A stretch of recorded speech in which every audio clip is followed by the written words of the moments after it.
So with the concept of vegetarianism as it is, why do you think humans evolved to need to eat? How the heck do I know?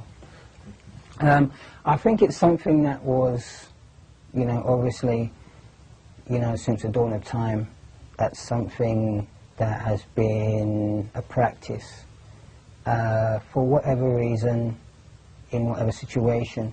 But I can tell you now why people eat. And it's purely, as extreme as this may sound, it's purely entertainment. And it's purely because we want to. Simple as that. And I'm a champion for doing so. I can blame the food industry, I can blame this, blame that, all I want to. But at the end of the day, it's down to us as consumers, as human beings, to make a choice, for one, to take action, and it's down to us to follow our own intuition and try and break the cycle of addiction and emotional attachment. So at the end of the day, to me, the reason why people eat is simply because they want to. There's various emotional reasons, comfort eating. I mean, you've only got to look at the story of most obese people, morbidly obese people, and when you trace it back, there's always some kind of trauma at the root cause, So to answer the question, that's pretty much why I feel that we eat. Plus there's elements, the food industry plays its part, various ingredients, economics, once money gets in the game, things change. People want to create a reason for you to come back for more. Making tempting cooked treats, putting in sugar, salt, and everything when there's really no reason to. So there's various things feeding, pardon the pun, feeding off each other to create a cycle.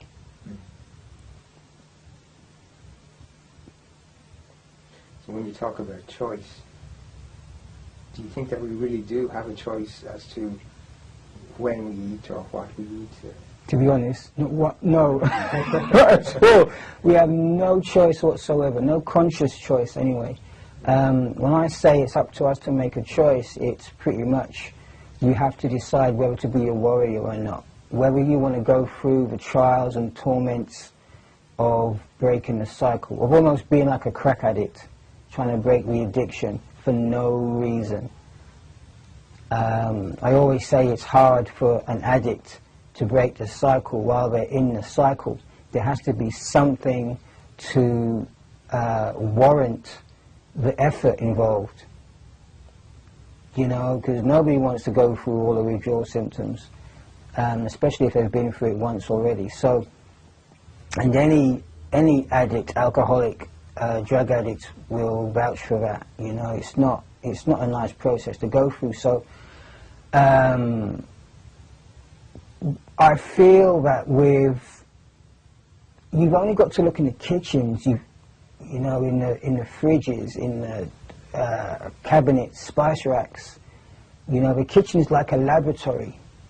You mix all these ingredients together to create a taste. It's done worldwide, and a lot of products, a lot of the food that people eat, it's evolved into a fine art.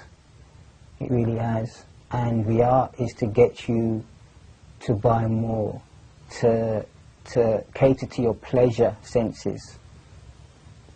And it's turned into a form of greed, as it were, if you really, look into it. So no, we really don't have a choice, because the sources of where we get the food from, which most of the time is the food industry, they're making it pretty hard to have a choice, to have a conscious choice with what they make. You know, with the marketing. You know, they market to children. They market to you know, with the blue ketchup, blue sodas, green sodas, all kinds of different ketchups and sodas. And you want to look at chips, crisps. It's one crisp, but there's hundreds of different flavors for the same crisp or chip if you're in America. Soy is the same thing. One product, soy or tofu, one product, but you have soy ice cream, soy cheese, soy chicken, soy bacon, soy beef, everything under the sun that they can flavor it as, you have it. The cooking process is still the same, but you have different flavors. So, is it healthier? I don't know, but because, you know, the cooking process is the cooking process. It's destructive no matter how you want to dress it up. But no, I really do not believe that we have a choice. And one of the main reasons why I say that is obese people. I always go back to obese people. You know, there's so much, we're fighting a losing battle with sickness and disease and obesity. Now, if there was a choice, people would have been able to make that choice far earlier. Because do you really think that people would consciously allow themselves to get to morbidly obese, to where they're weighing 300-400 pounds?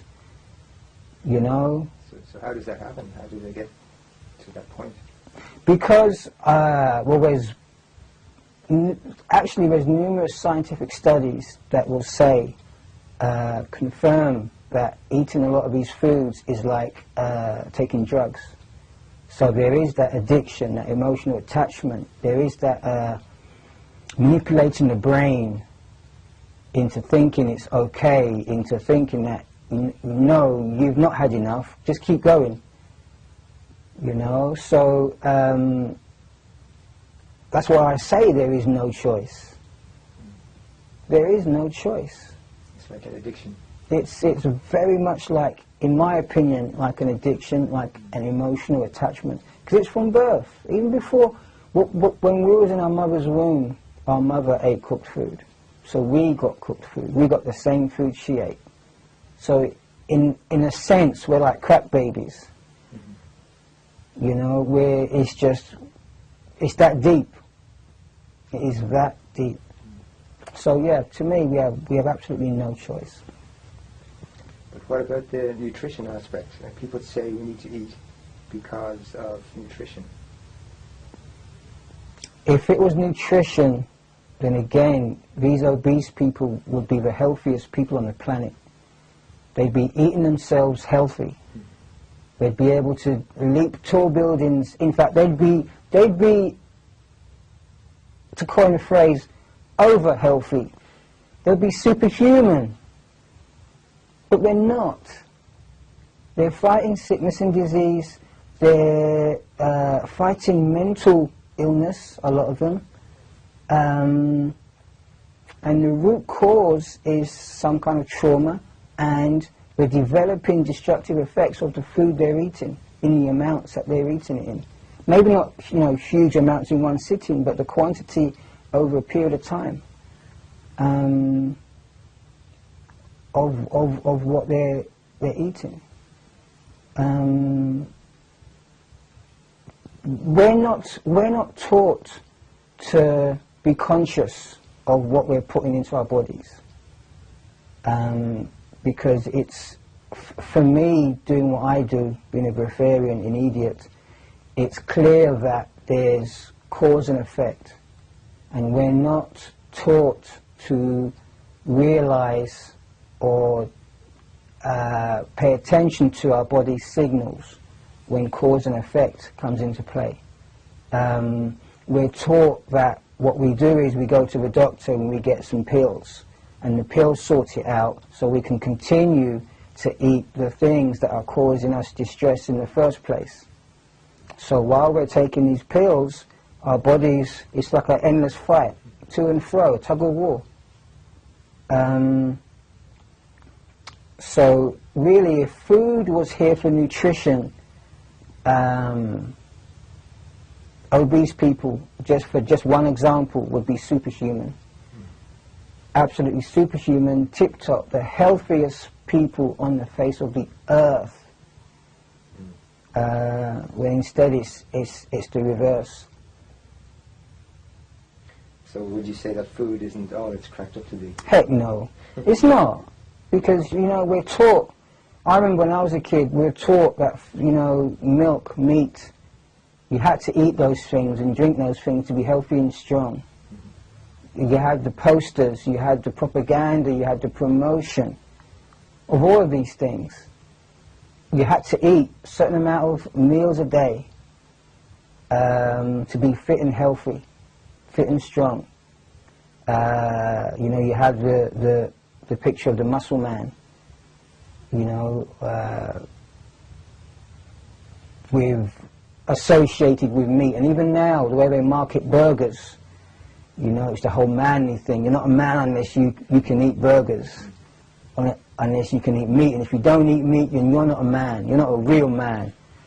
So we've been told all these things.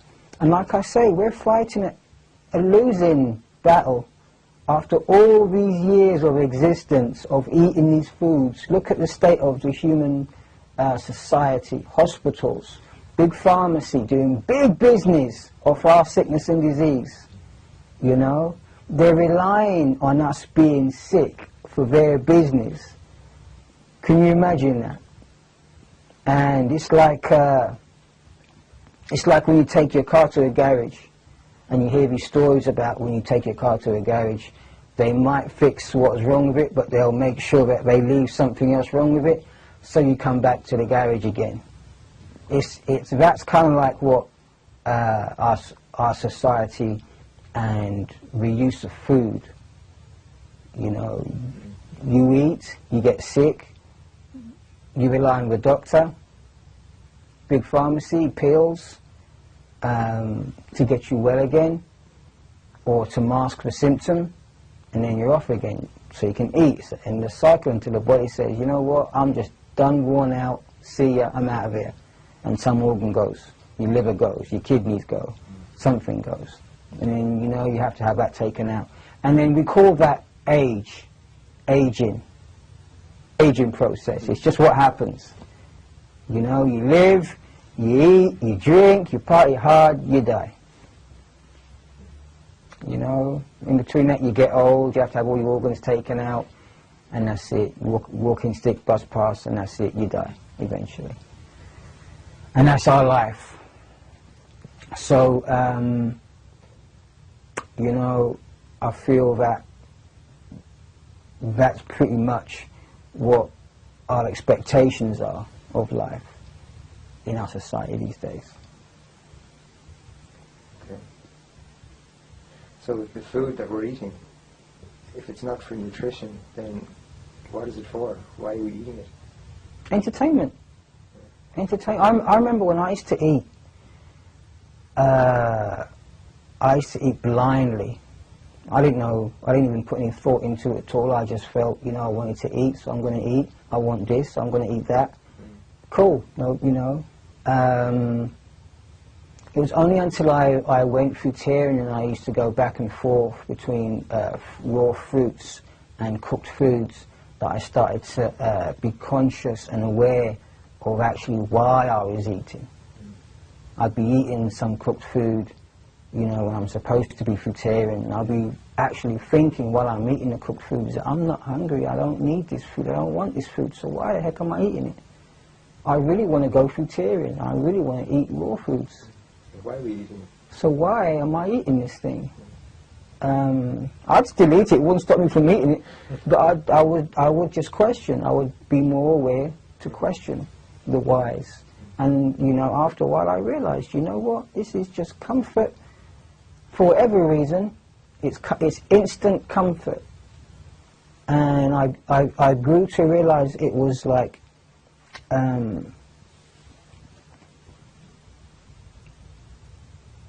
I was sacrificing instant comfort for long-term health. And it was almost like I was so addicted and so attached to this instant comfort that I would sacrifice my long-term health. My long-term health, you know, wasn't even a contest. It was like, long-term health, see ya, I'm going to get into this. And again, it's, you know, you've got active, addictive ingredients in the food that people eat that numbs yourself down to the point where you cannot make a correct, conscious decision. You know, it's unbelievably hard for people to get rid of products that are destructive to their mind, body and soul. In theory it sounds dead easy, but in practice it is unbelievably hard because you have become an addict. And that's pretty much the bottom line, really, when that's concerned, when it comes to why we eat what we eat.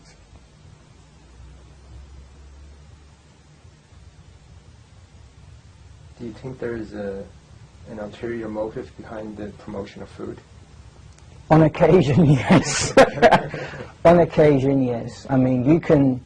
I don't think it was how it was originally. I don't think the original plan is to have an ulterior motive, like some conspiracy theorists might say, you know, the plan is to wipe out the population, a certain amount of population, yada, yada, yada, yada, yada. I don't think that was the original plan. I think, you know,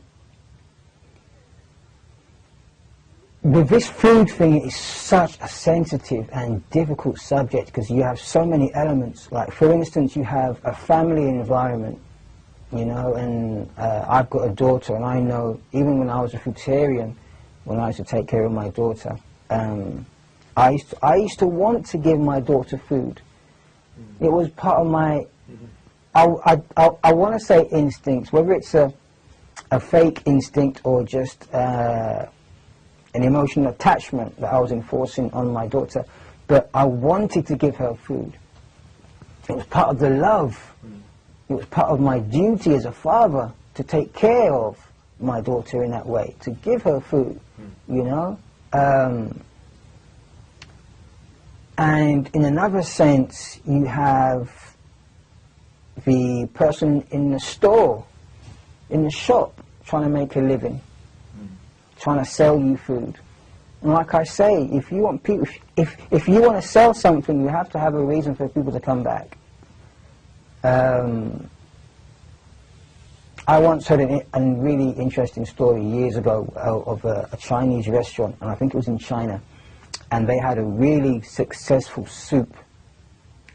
Really successful soup. They had people literally queuing around the block, outside the store and around the block for this soup. And it was like, well, why is this soup so popular? This is incredible. It's incredible soup. And of course, nobody thought. They all just thought, because it tastes great, it tastes good. Turns out the owners or the chefs were putting crack in the soup. So that's why they had the demand, people queuing out of the restaurant. So you have to have people, you know, coming back for more. You have to almost guarantee that people will come back for more. So you have that element. And of course you have the conspiracy theorist element, which is perfect. I mean, they're finding all kinds of antidepressants and drugs, pharmaceutical drugs in the water supply. So, you know, what, heaven knows what people are eating, people are drinking, for what reason. But at the end of the day, the universal effect is destruction to the mind, body and soul. Period. That is a universal effect. Whether it's vegan, whether it's vegetarian, whether it's uncooked, it's the cooking process, the refining and the processing of man-made foods that is destroying the mind, body and soul. It's totally numbing and desensitizing us as human beings, as divine human beings. My belief is, one of my beliefs, and it's getting a bit conspiracy theorist here, but is that maybe that food has evolved, or the purpose of food has evolved into getting us as divine human beings to forget who we actually were, where we came from. Maybe it was the plan all along, was to introduce some kind of desensitizer, some kind of numbing down tool, so that we would forget who we actually are as divine human beings, as gods. That's my, one of my theories, possibilities, in terms of agendas and what have you. Because I know, it's like getting on a roller coaster. Once you're on the roller coaster, that's it. And to me, eating cooked, man-made foods is like getting on a roller coaster. There's no stopping halfway through and saying, I've got to get off. It's the ride, Can you tell us a little bit more about what eating was like for you? Wow, it was emotional. Very much comfort eating. And it's like, for me, personally, I can remember it wasn't even the taste, because, after a while the taste would wear off. The taste would wear off, and I would go on to stronger tasting things. Just to get that sense of stimulation or satisfaction. And you can only go so far with that. And like I say, when I went vegetarian and I was going back and forth with the cooked food, like I say, it used to pass the point where it was taste. It was like there was just a trigger. There was just a trigger in my head that said, eat something cooked, eat something.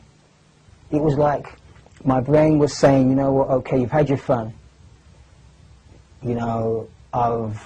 I've let you go without my drug for so long. Now it's time you feed me. And I just found myself a lot of time just mindlessly filling my mouth up with mush, cooked mush, which is basically all it. When you chewed it up in your mouth, and it's just, it's all chewed up, mixed up with your saliva, drink, eat, drink. It's just mush at the end of the day. And it's like, when you eat, that taste is only valid for like 5 seconds until it's mush. And then you swallow it, and then after you've swallowed it, all you've got now is just mass. Just waste. Toxic waste at that. That's just going to rot and get acidic inside you. So, for me, it was just mindless eating. I think that is probably the best way I can really explain it. I mean, I heard a term used by some government or some high-profile guy that humans are now just mindless eaters, useless eaters, or something like that. And it sounds cruel, extremely heartless and cruel to come from somebody, but I can actually relate, because that's how I was. Just mindless. But it was something I felt I had to do. It was something so deeply ingrained in me that, like I say, unless I developed a warrior attitude and fought tooth and nail to break the cycle of this addiction and emotional attachment over a long period of time, I was never going to see the other side. I was never actually going to see the truth. And when you do see the truth, it's not a pretty sight, because you see things for what they really are. And it's an addiction, an emotional attachment. It's not nutrition, it's not health, it's addiction. So then it sounds like food is a drug. Exactly. Exactly. That's how it's being used. You look at it, you look at how everything in our society revolves around food. It does. It's a recreational drug. To me, it's no different from smoking weed. It's no different from cocaine. It's no different from alcohol. Because you look at most of those things, I don't know about weed, I'm sure weed must affect you in some way, shape or form. But they're all destructive. Whatever, it's funny, whatever we put in our bodies is destructive in some way, shape or form. If not instantly, over a period of time. And that's my take on it. You shouldn't, it's just food. You shouldn't kill over food. You shouldn't riot over food. You shouldn't reach a point where you would steal to buy food or steal food. You would do wrong things for food. It should never be like that. But it is. And you would do the same things for drugs. Like a crack addict, like a heroin addict. So if it's really like a drug, but we don't really need food, then why do people starve?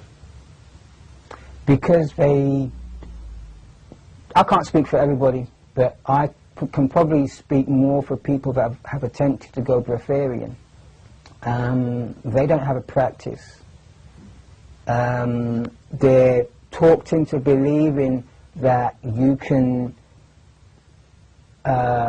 break a cycle that was in place before you was even born in either instantly or within 21 days.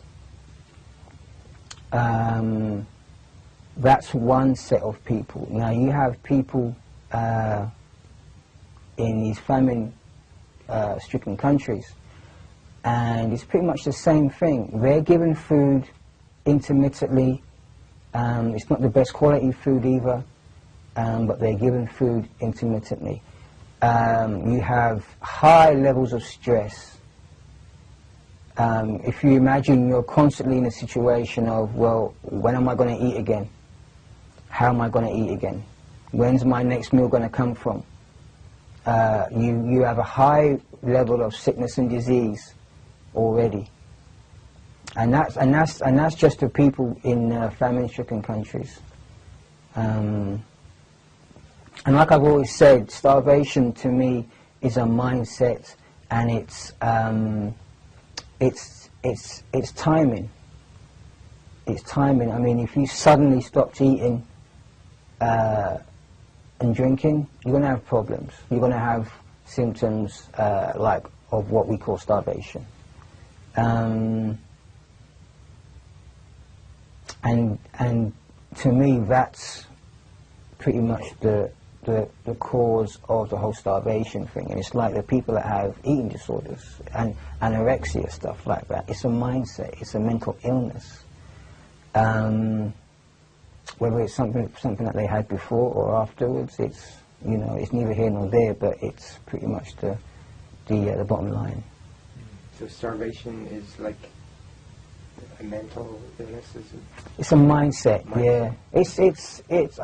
I guess again with food, it can be many things because there's so many elements. You can try to connect the dots as much as you like, but there are so many elements to try and connect those dots with. Because people, they do different things for different reasons. They have. It's a very emotional thing when it comes to food. It's a very mental thing. Like I say, I used to eat mindlessly. Mindlessly. Even now I'm amazed, and I see it every day, just mindless eating. People see food, got to eat it. You see food and you taste it even before you get it on your plate. That's how deep it is. You envision the pleasure. It's a mind thing. You envision the pleasure even before it's on your plate.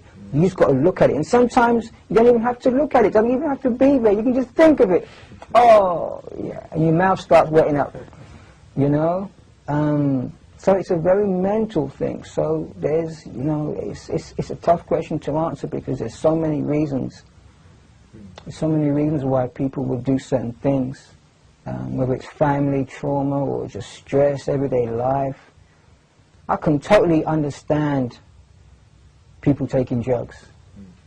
I can totally understand because, you know, this life and the way society's structured will just drive you crazy without it. Without some form of release, without something.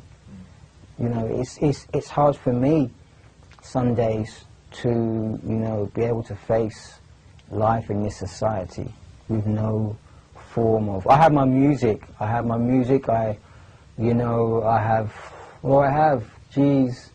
You see, I mean, you take food out of the equation and what do you have to medicate yourself with? I have, like I say, I have music, and that straight away on the top of my head has always been a big one for me. I have my training, fitness. I try to do that as much as I can. You know, and it's just looking at beautiful things. I try to look at as much beautiful things. I try to experience as many beautiful things as possible. And even then, it's really... And I'll say it because I've got nothing to hide or nothing to prove, but I'll say it, it's hard going day by day in this society because it sucks. I've said it many times, this society sucks. And it's hard to go, you know, to wake up day in, day out to a society that does such crazy things. So, yeah. There are people who say that you are what you eat. Do you believe that? I used to believe that. In some sense it's true, but then you think about it this way, if you think about it this way, if you are what you eat, I would have to eat humans to survive. I would have to eat, for me to be able to cut myself and heal, I would have to eat humans. I would have to eat human skin, I would have to eat eyeballs, I would have to eat human hair, I would have to eat lips, I would have to eat all kinds of stuff. I would have to got to keep this clean, right? Keep this video clean. But anyway, I would have to eat all kinds of stuff. Like if I ate bread, I don't suddenly become a loaf of bread, you know. So in that sense, I don't really believe the you are what you eat thing anymore. So I guess this goes back to the whole nutrition question, you know, because the body, when you eat a pizza, the body doesn't know anything about nutrition when you eat a pizza.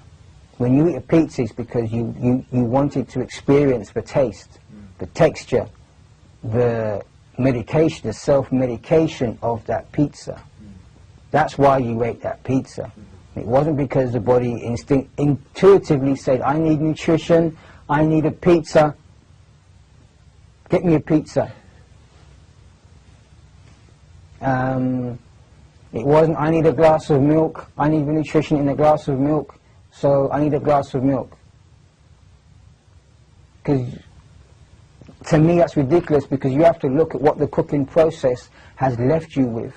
In terms, if there is such nutrition in this food, then you have to look at what the cooking process has left you with. For all you know, the cooking process may have wiped out any and all nutrition that was ever even in that food. And then you have to ask yourself, okay, well, am I in a condition to even use or process that nutrition? And how is that nutrition being used and processed? Because to me, I always say that the body functions in spite of food, not because of it.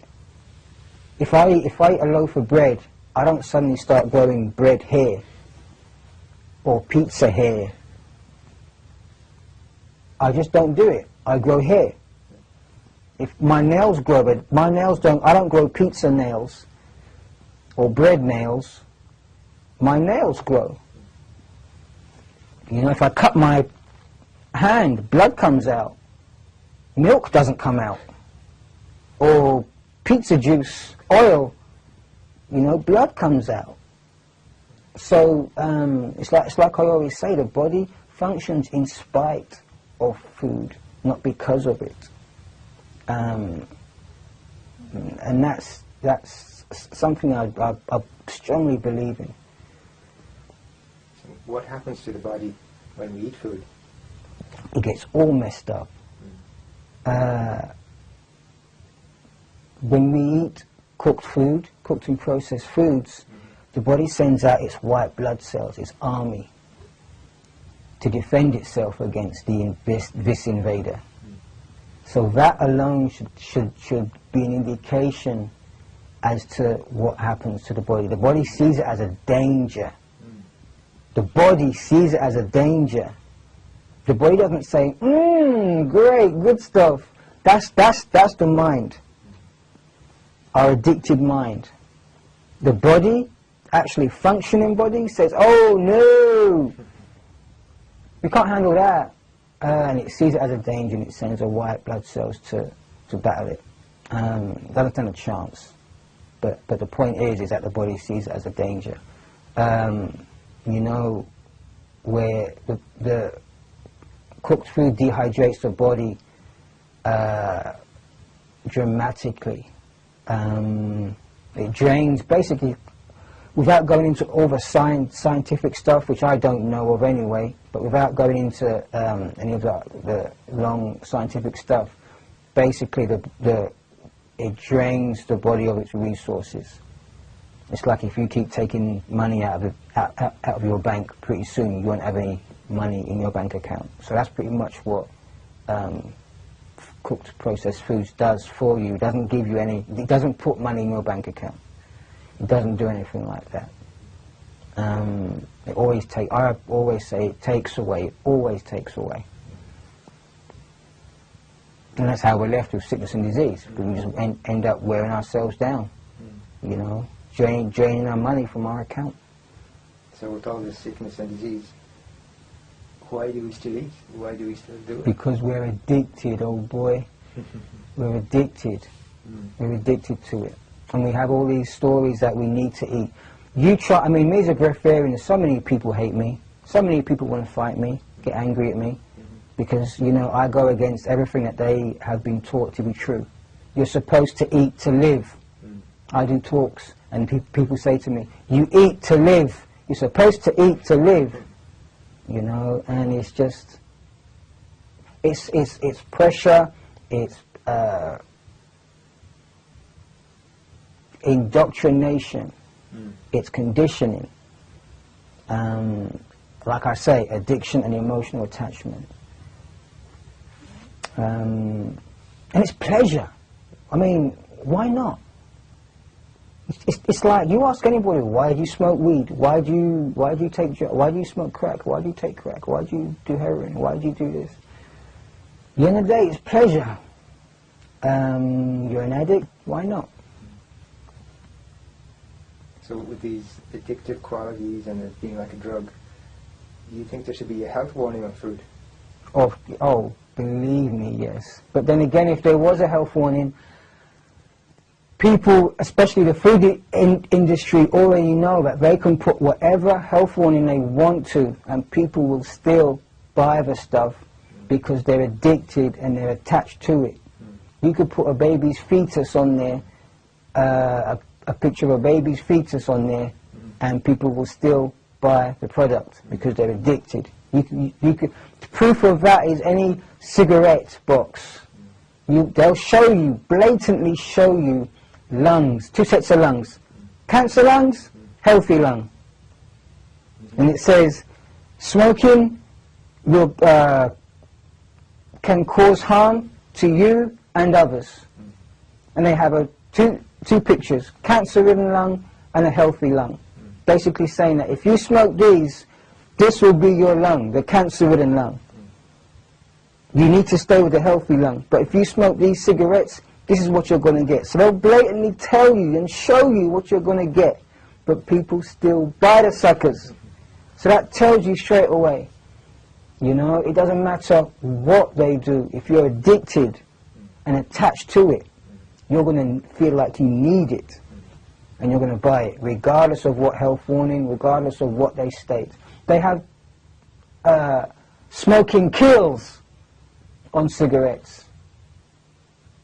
People still buy it. They have smoking will cause harm to others and you. People still buy it. So people don't care if children inhale their smoke. Old people inhale their smoke. They don't care. They will still buy these products because they're addicted and emotionally attached. Period. I don't care what anybody says, because that is the bottom line. If it wasn't, then people would quit. Because who wants to put children in danger? Who wants to put elderly people in danger? And most importantly, who wants to put themselves in danger? I've seen people, I've known people riddled with cancer. Get the choice. You either save yourself and stop smoking or stop drinking, or you succumb to this cancer and die. I'll keep on doing what I'm doing. You know, I've seen it.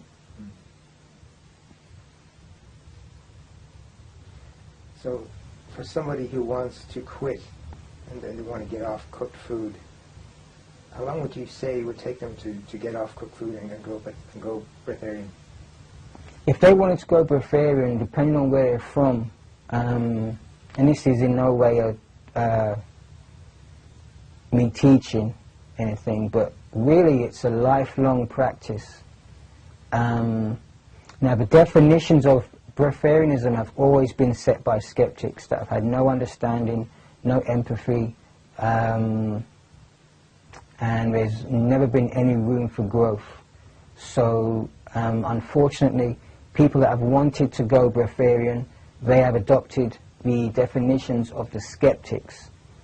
And that's pretty much the reason why people have been getting into hospital and dying even, because they've been taking false information. For people that want to really break the cycle of this addiction and emotional attachment, they need to realize that it's a lengthy process. I recommend 15 years to fully, if you're really serious about doing it, fully transition and not just do it for a couple of weeks and then decide to go back to, you know, cooked foods. If you're really serious about successfully, permanently doing it, then 15 years, you should be willing to invest 15 years to transitioning. Say like 5 years vegan, 5 years fruitarian, 5 years liquidarian. To consistently, slowly evolving to full inedia, breatharianism.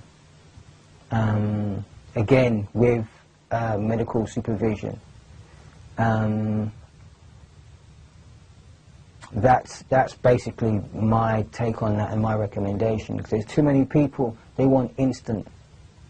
You know, they hear all these stories about, well, I did it in one day, I just decided not to eat, I just woke up one day, it didn't make sense, I decided not to eat, and that was it.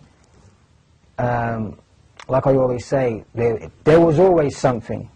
It was never you just woke up and you decided to change. There was always some process, whether it's mental or physical, going on prior to you making that choice.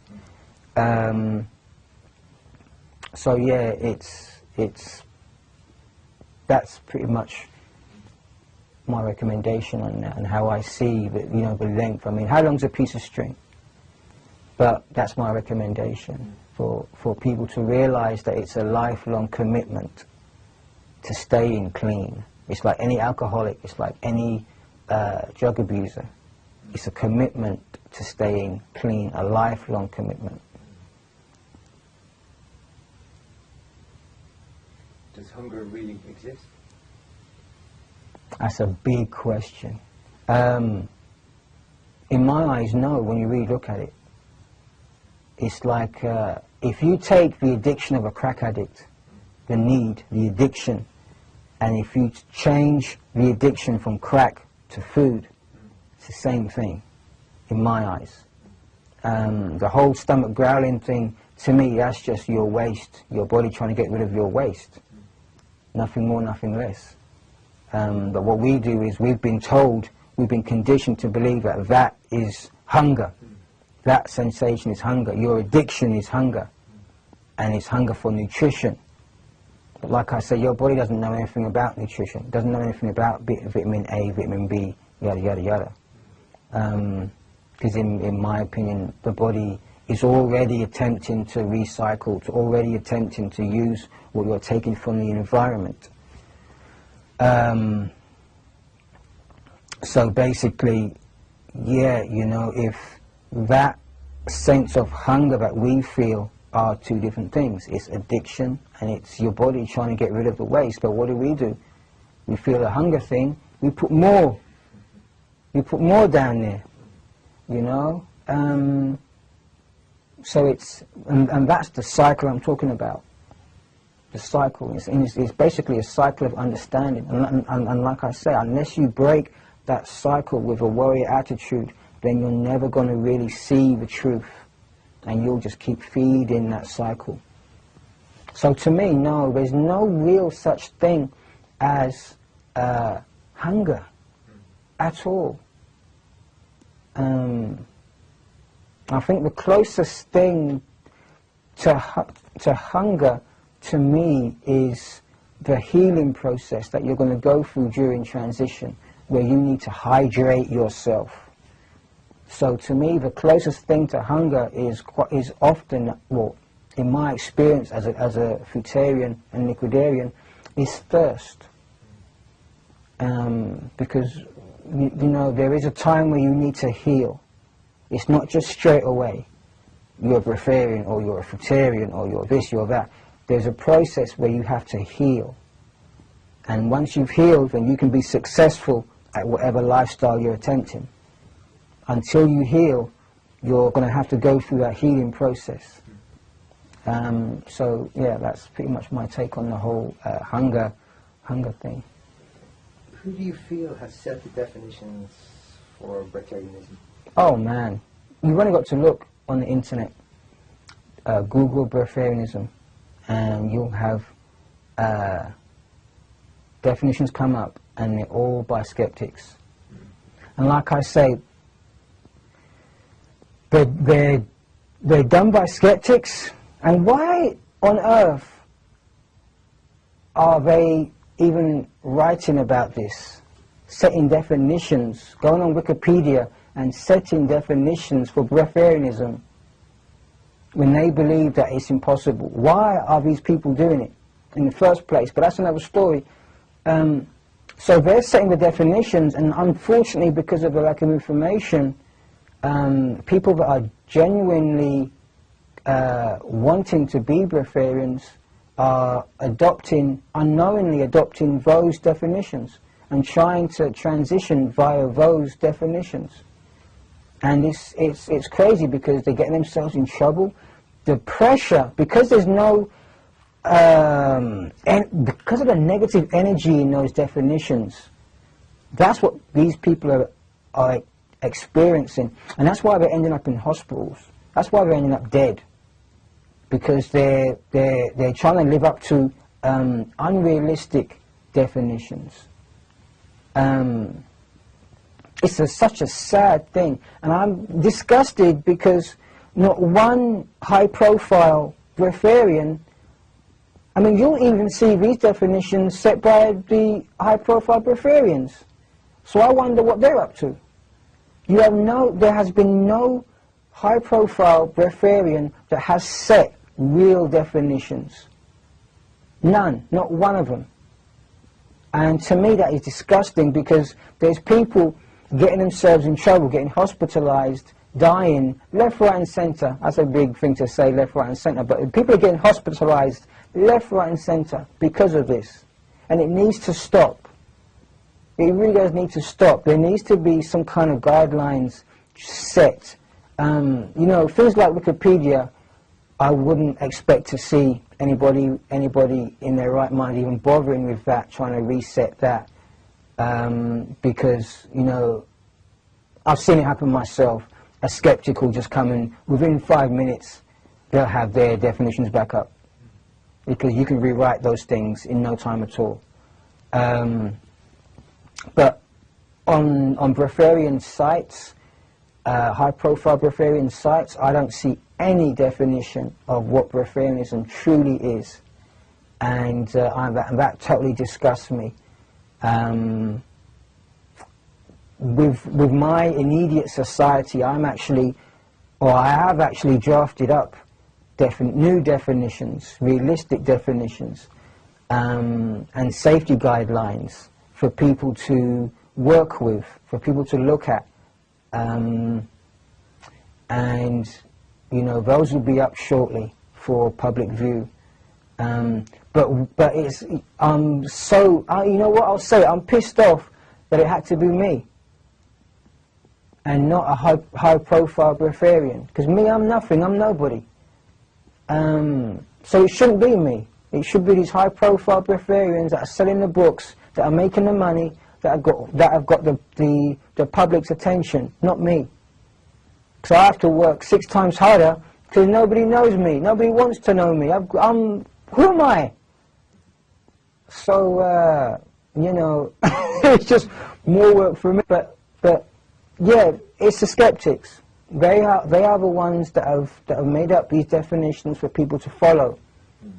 Whether it was their intentions for people to follow, or whether they felt they were doing the world a service by telling people what breatharianism is, or their opinion of what breatharianism is.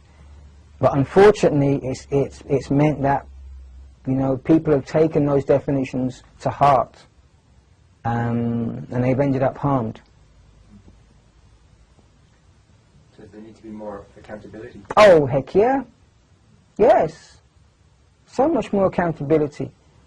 It's gone are the days now where it's just like, you know, behind closed doors, homemade, do-it-yourself breatharianism. You know, where it's just rumours and hearsay. There has to be some structure. You go to Alcoholics Anonymous. They have a 12 steps program.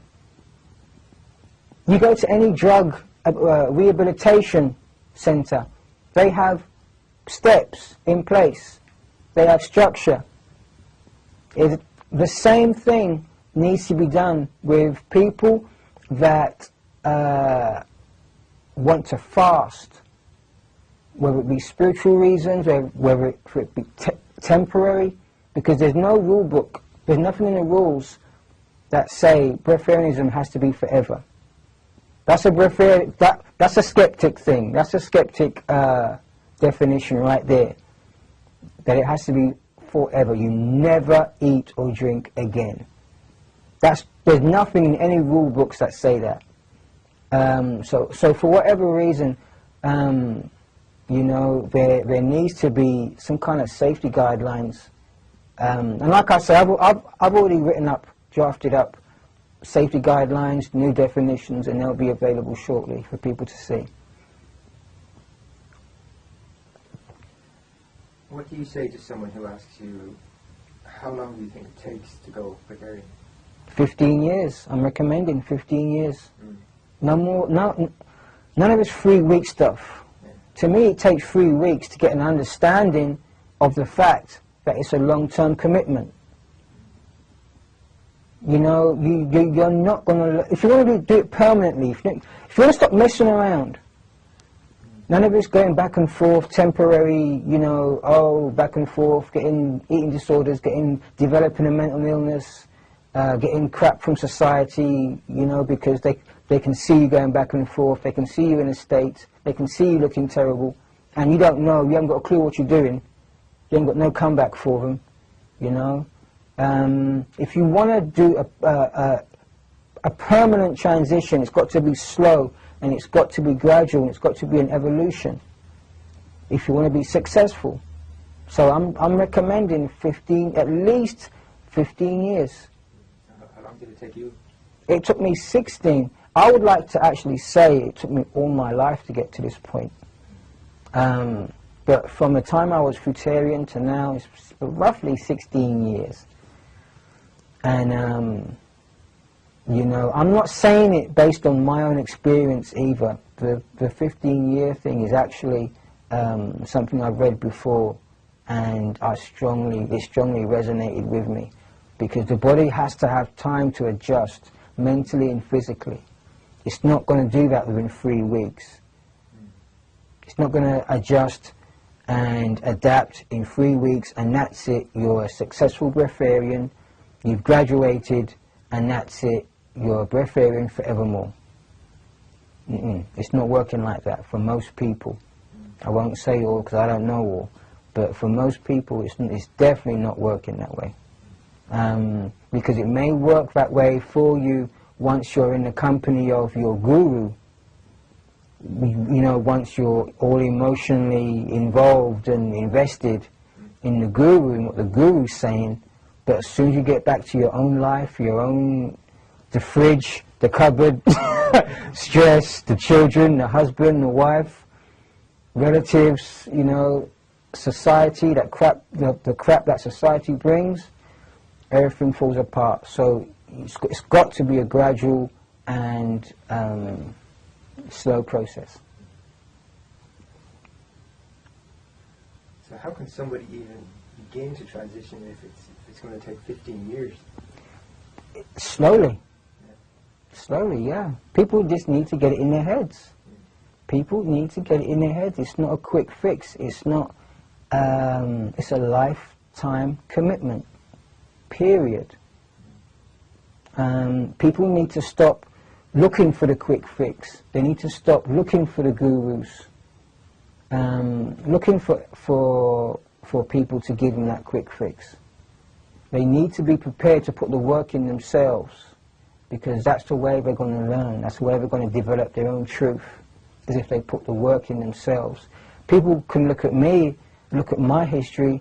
I mean, I'll look at my videos on YouTube, and you can see my history. I've had to work and put the work in myself over years. I will tell you here and now, I messed up so many times. I quit and I went back and forth. I quit. There ain't nothing special about me, you know. So people need to get it in their heads. It's a lifelong commitment. And I learned so many things from messing up. I learned my trade from messing up. I'm so glad I messed up. So yeah, people really do need to get it into their heads that it's a lifelong commitment. You know, like I say, depending on where you're starting from, maybe 5 years vegan, maybe 5 years fruitarian, and then 5 years liquidarian, and then and reevaluate after that. And you'll see it's so much more safer. There's not as much pressure. You know, you've got to allow yourself these mess ups. You don't learn anything by being perfect straight away. Nothing whatsoever. Everything I've learned wasn't learned because I knew how to do it already. It was learned because I messed up. I had to learn. I had to figure things out. I had to listen to my intuition. I had to discover my intuition. You know. What would you say to aspiring breatharians that want to learn more about this? I would say to go to my website, which is my YouTube channel, immediatesociety.com.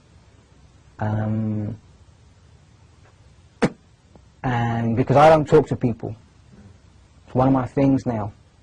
It's one of my safety guidelines now. I don't talk to people unless I know that they're seeking medical attention, medical help. Unless I can contact their medical help, if they can give me a reference. Otherwise, I'm not contacting people. or communicating with people. Because like I've always said, there's a lot of crazy people around. There's a lot of do-it-yourself breatharians. You know, so no more of that. They've always scared me. So no more of that. Like I say, so it's about time we put some structure into this thing. Put some accountability onto these people. They're not just going to contact me and expect me to spoon-feed them information. So yeah, if you're not prepared to do all that, then you can just watch my videos. And probably if you're not prepared to do all that, then you're not going to be willing to watch my boring videos, because my videos are like about 3 hours long each one, so it takes some commitment.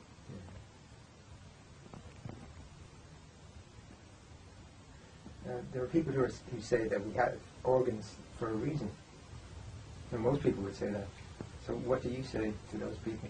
Our organs weren't designed or made for digesting, in my opinion, digesting man-made foods. I believe what we have may have adapted to serve a purpose in terms of making it easier to get rid of the waste that is constantly in us. Who do you feel has set the definitions for breatharianism?